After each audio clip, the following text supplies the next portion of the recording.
A lot of this isn't going to make sense to you, and I'm sorry about that. I'm just going to start at the beginning, with the house.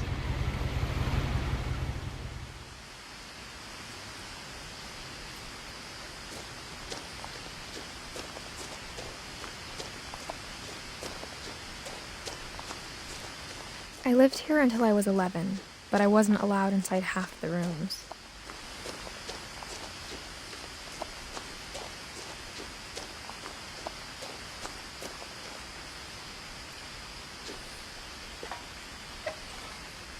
Inside the mailbox were bills from 7 years ago, marked urgent, open immediately.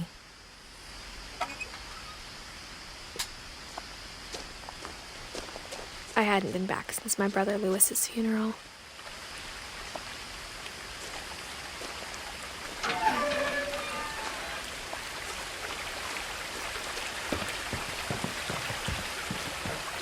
In her will, my mother left me a key, but didn't tell me what it unlocked.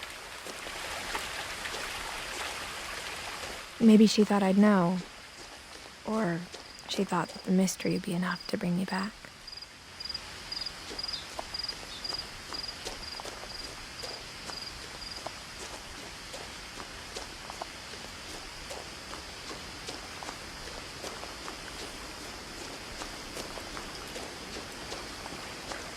The truth is, even after I inherited the house, I never thought I'd come back to it. But now I had questions about my family that only the house knew the answers to.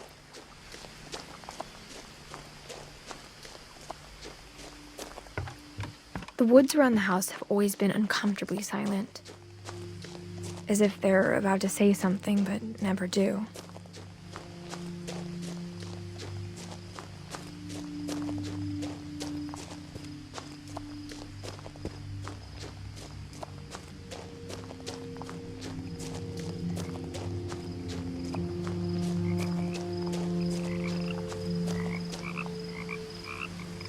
The house was exactly like I remembered it, the way I'd been dreaming about it.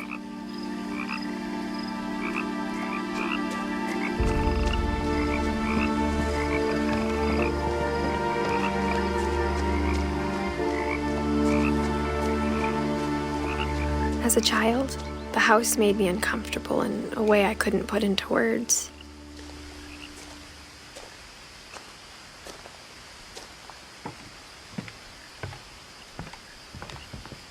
Now, as a 17-year-old, I knew exactly what those words were.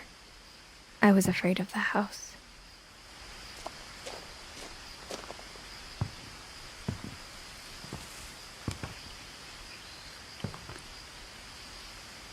I hoped the key might unlock the front door.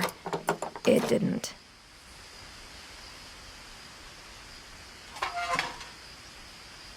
Looking in, I felt like the house itself had been waiting for me.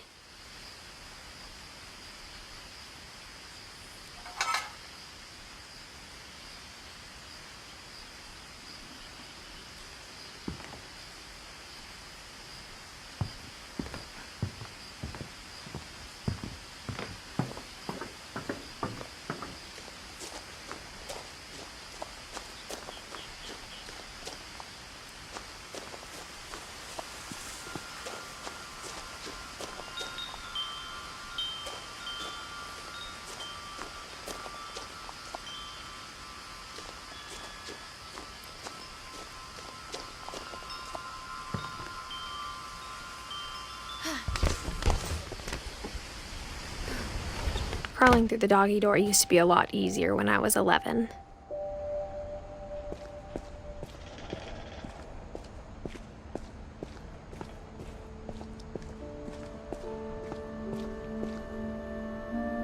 The power had been turned off the night we left.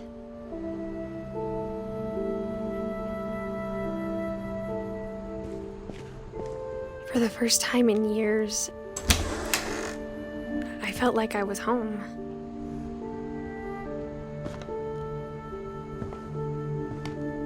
But instead of a family, there were just memories of one.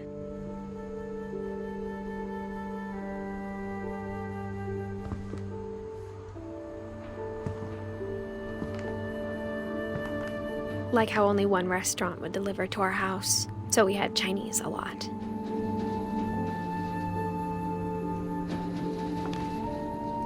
Or how after Louis started working at the cannery, we all got sick of eating salmon. Except our cat, Molly.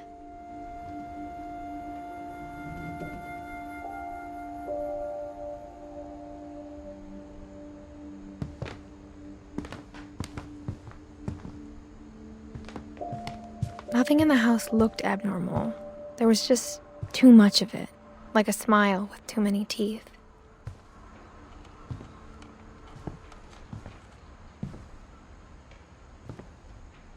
My mom wasn't much of an optimist, but she never stopped believing that my brother Milton was alive.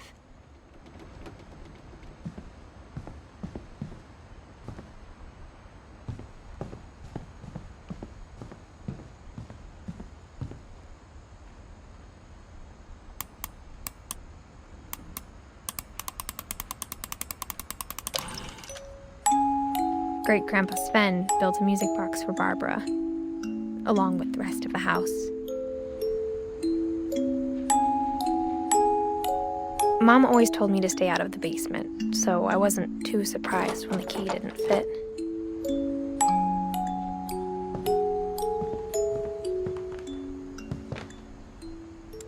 Even the fireplace had a story. Edie told me the bricks came from the original house, after it sank. The table was still a wreck from the night we left.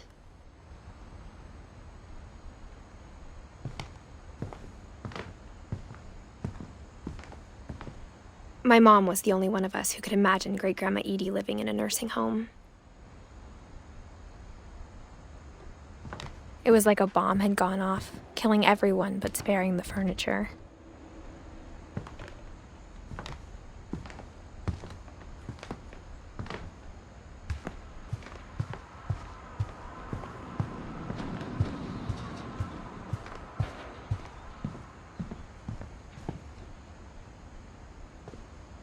After Milton disappeared, Mom sealed up all the bedrooms.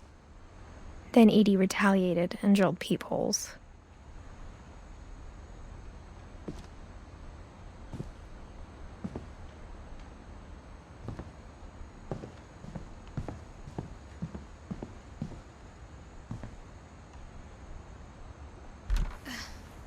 My Grandpa Sam spent 7 years sharing a room with his dead brother, Calvin.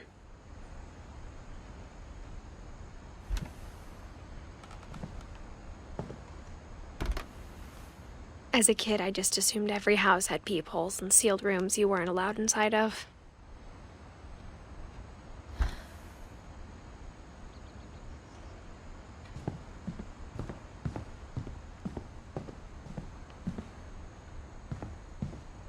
Whenever people ask me about my family, the first thing they always want to know about is Barbara.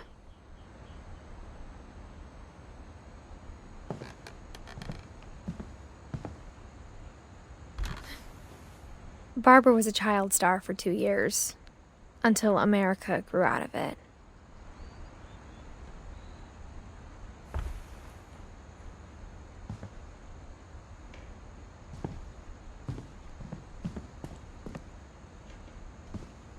Mom must have locked the third-floor stairs on the night we left.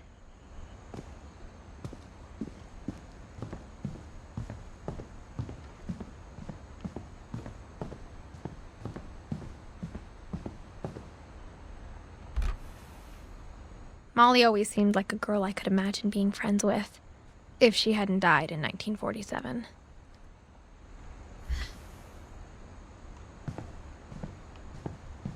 I spent a lot of time playing in Great Uncle Walter's room. I think my mom sometimes regretted not sealing it up.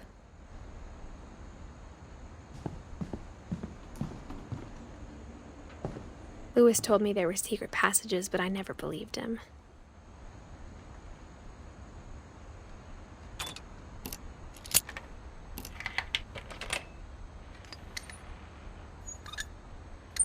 Turns out, my mom was really good at keeping secrets. Now it was time to find out what my mom had been afraid of.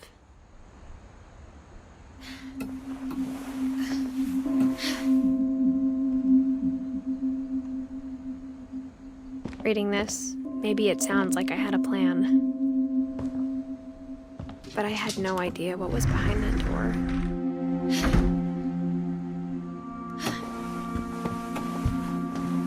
Just like I had no idea where all this was gonna lead.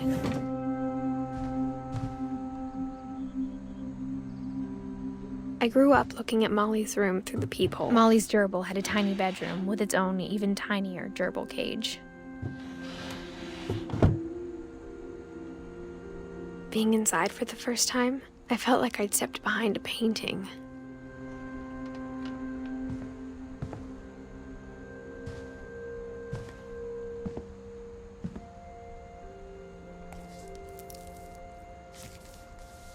December 13th, 1947. Dear Diary, I'll be gone soon, but I wanted to tell somebody about what's gonna happen. It started when Mom sent me to bed without dinner. I woke up and I was starving, so I looked around for something to eat.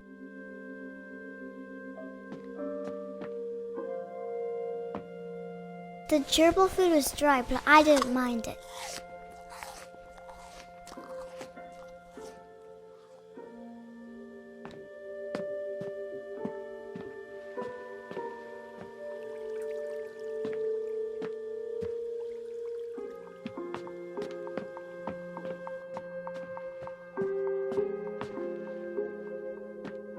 My Halloween candy was all gone. Mom, can I come out now? Sweetheart, it's late. Go to sleep.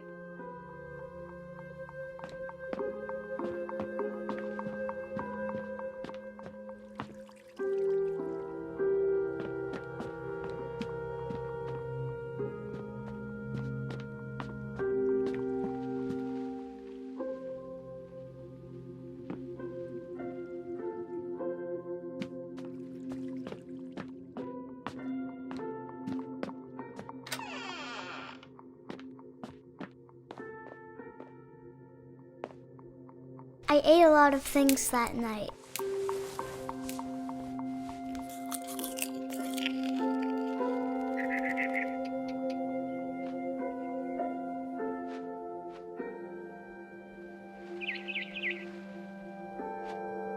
I kept eating and eating.